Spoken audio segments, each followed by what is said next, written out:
लगने लगे कि हाँ बहुत कष्ट है, कर्जा भी बढ़ गया, तकलीफ़ें भी बढ़ गई, बहुत दुख भी बढ़ रहा है, कहीं परिवार सही नहीं चल रहा है, तो प्रयास करते रहा करो। हफ्ते में एक बार एक चावल का दाना जल के पात्र में डाल लिया, एक काली मिर्च जल के पात्र में डाल ली और उस जल को ले गए, थोड़ा सा चंदन का छींटा डाल दिया, ले जाकर शिव जी को समर्पित कर दिया।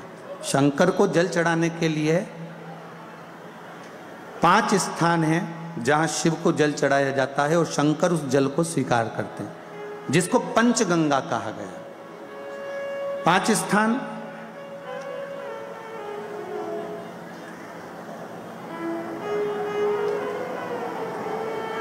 अच्छे से समझ लीजिएगा, जब भी शिव मंदिर में जाएं तो ये 5 स्थान शिव को जल चढ़ाने के लिए ये रखा है। शिवलिंग, गोल जलाधारी, ये चरण जहां से पानी नीचे की ओर जाता है। शंकर भगवान के 13 बच्चे हैं, 13 की 13 बच्चे, शिव जी का संपूर्ण परिवार, 33 कोटि देवता, 64 योगनियां, सब शिवलिंग के आसपास में। आप शंकर जी के मंदिर में जाकर ये कभी ना विचार करना कि पार्वती जी को ढूंढना पड़ेगा या गणेश जी को ढूंढना पड़ेगा या कार्तिकेय जी को ढूंढना पड़ेगा या भैरव को ढूंढना पड़ेगा। हमें शंकर के मंदिर में जाकर किसी देवता को ढूंढने की जरूरत नहीं है। जहां शंकर भगवान का शिवलिंग रखा हुआ है वो माता जी का हस्तकमल है, माता पार्वती जी का स्थान है। जहां शिवलिंग रखा है वो शंकर भगवान है।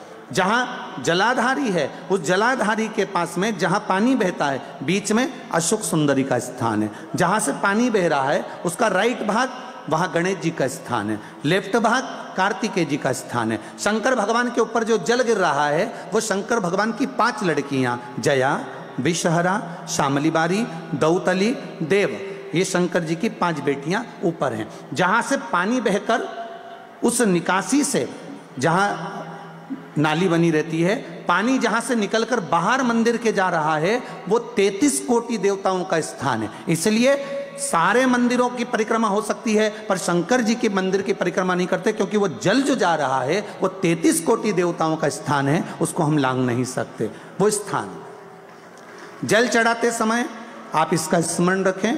पानी का जब पात्र लेकर जाते हैं मंदिर के अंदर, सबसे पहले शिव जी का जो जलाधारी है उसमें राइट भाग पर अपनी मनोकामना कर कर जल चढ़ाएं, फिर लेफ्ट भाग में चढ़ाएं रोग मुक्ति के लिए। अशोक सुंदरी की जगह पर चढ़ाएं, ये 3रा स्थान।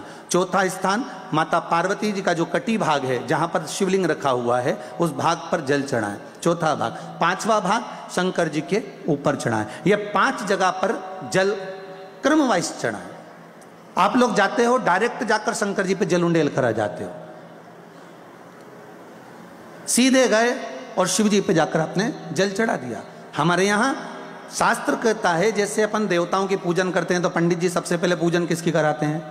जम के बोलो जरा, गणेश जी की।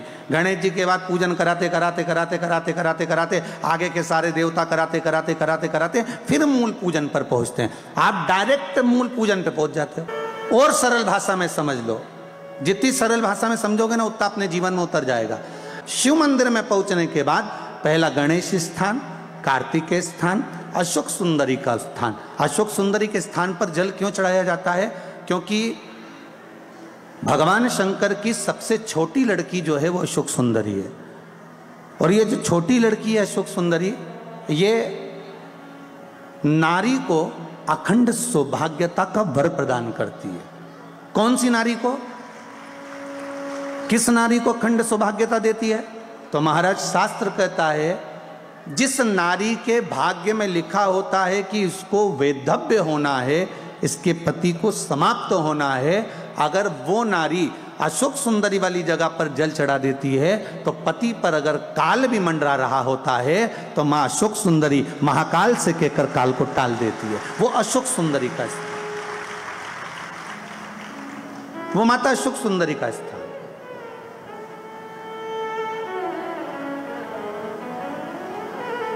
जल चढ़ाने का एक नियम है। यहां जल चढ़ाया, फिर कार्तिकेय बाबा को चढ़ाया, फिर अशोक सुंदरी को चढ़ाया, फिर कटी भाग पर। ये कटी भाग बड़ा विशेष भाग है महाराज, बहुत बहुत ध्यान दीजिएगा।